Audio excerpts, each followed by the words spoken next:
back, friends. We left off with the angelic realm, right at the fusion of both faith and reason, as Sarah was pointing out, with the divine revelation from our Judaic roots and the ratio of our Greek roots. So we're picking up with St. Thomas Aquinas. And Taylor Marshall, I think, if you've not encountered Aquinas, or sometimes, and if you find Aquinas perhaps a bit of a I don't know, a barrier of some sort. He is dry. He doesn't have a whole bunch of light stories to liven up his thinking process. You are not alone. You might think that seminaries and houses of study just are always throughout the centuries studying Aquinas, and I'm here to tell you they do not. That it ebbs and flows. You have to have popes who just write encyclicals, stand the test of time, Leo the 13th, or Pius X, or all these other ones saying, please study him. And the reason they're saying please study him is because he can be difficult. And don't want to. Right. William of Ockham. Okay. Yes, so, absolutely. So you're not alone if you find that to be the case for you. And Taylor Marshall has Thomas Aquinas in 50 pages. It's an ebook. I'm not sure I even bought it. I think I may have had to give him an email address to have it downloaded to me, and then you can undo it. I get nothing from Taylor Marshall, but I offer it as a, I could pull one of my volumes that's out there, but that doesn't make perhaps Aquinas accessible to you. But I want you to get accessible. So my quoting of Aquinas now comes from Marshall's slim little book, but I think it's good. I think it is good. So St. Thomas Aquinas is known as the angelic doctor. So again, apropos that we're taping on the feast day of the archangels. And he's angelic for 3 reasons: his purity, his intellect, and his advanced teaching about angels. Thomas replies that angels are distinct from God, whereas God's essence is his existence, God's essentia, God's essay. This is not the case for angels. The essentia of an angel is not to exist, since angels have a beginning with their creation by God. Angels owe their existence to God, so they are distinct from God in this important way. This raises a further problem for Thomas Aquinas. If every angel has the same form, so matter and form, for an angel, same form, which so we would call that angelness, right? Remember we were talking about catness or rose, right? Remember the rose business? Then there could only be one angel, since there's nothing material to separate them. So Thomas solves the problem by saying that every single angel has his own unique form. That is, every single angel is his own species of angel. On earth, every human person belongs to their human species. So Sarah and I were both of the same species, the human species. But what differentiates it, obviously, is Sarah's beautiful face, which is so nice to see. Yes, we have to go there. My beautiful face.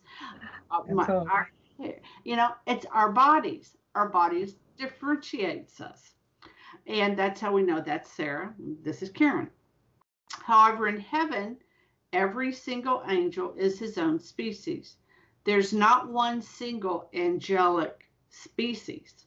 According to Thomas, if there are 1 billion angels, then there are 1 billion different species or forms of angels. Thus, every angel is formally distinct from every other angel.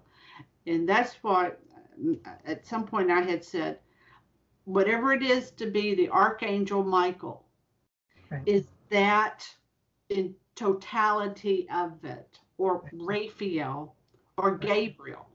Right. They are the wholeness of that. Right. And I mean, are you going to go into how then how you do the hierarchies? I don't want to advance you. Oh, good. Did I?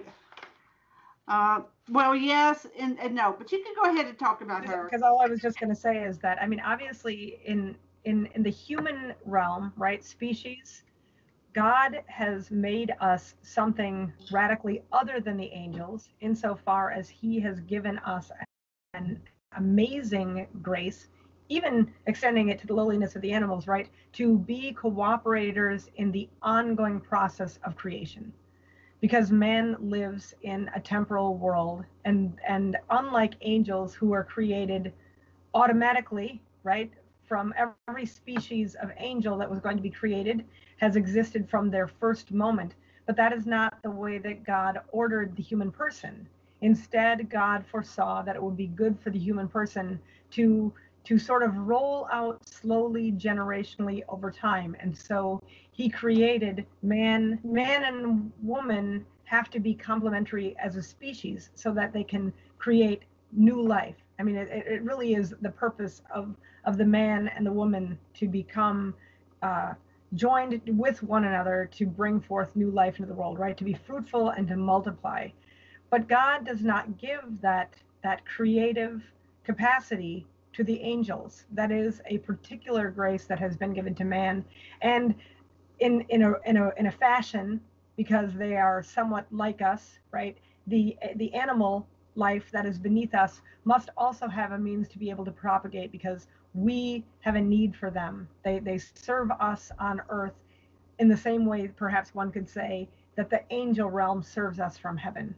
So they have to be like us, so that they can propagate and grow with us, so that there is always that companion or that food or that other thing. And that is not necessary to the angels.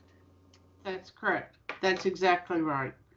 Um, as as we're talking about archangels here in September, but we're also, these are for October. So our guardian angels. Right. Archangels is generally taken to mean lead, chief, or the ruling angels. And I, as always, have the scripture references and or Thomas Aquinas or from the Catechism. They'll be in the show notes. They're mentioned throughout scripture. On a popular level, the term refers to high-ranking angels such as Michael the Archangel, who's within the hierarchy of the nine choirs. Um, and the principal angel is a seraph. And you can easily research the choirs of angels, but I think just for sake of clarity, seraphim, cherubim, thrones, dominions, virtues, powers, principalities, archangels, angels. Those would be your nine choirs. Right. All Yeah. that I was going to say in regards to that hierarchy, Karen, if I can just jump in quickly, Sure, is sure. that, So, again, that is not their nature, office. And so just as you and I are very different, we could both be classified by to make sure that we differentiate that that's not a species of angel when we talk about powers or thrones or dominions, right? It's not a species, it is an office. That is the duty that they play, and they bring their own individual species into that office to serve God as best they can. And so the lesser angels, like our guardian angels, there's even there, like, to be an angel at that point, they're not fulfilling their office if they're not delivering a message, right? Because an angel is a messenger of God, right? But their office is to be guardian of us, right? Of our body, of our person, to make sure that our worldly needs are tended to insofar as they're capable of doing that, right? And the same thing with the archangels. Their office was to deliver great messages, right? And I don't actually, I mean, I presume that we would presume that the choirs are the ones who are singing, and the powers are the ones who affect God's will on earth, and the seraphs, I mean, that you would be able to study. But just the recognition that those titles are not related to species, they are related to office. that's correct. That's right. That's right. Their nature, their essence is spirit. Right. Their office is that which they do. They do. And we are going to stop there because we'll pick up guardian angels because we all are at the end of the day, interested in how does this affect me? Right. To the next time, my friends, fides et ratio.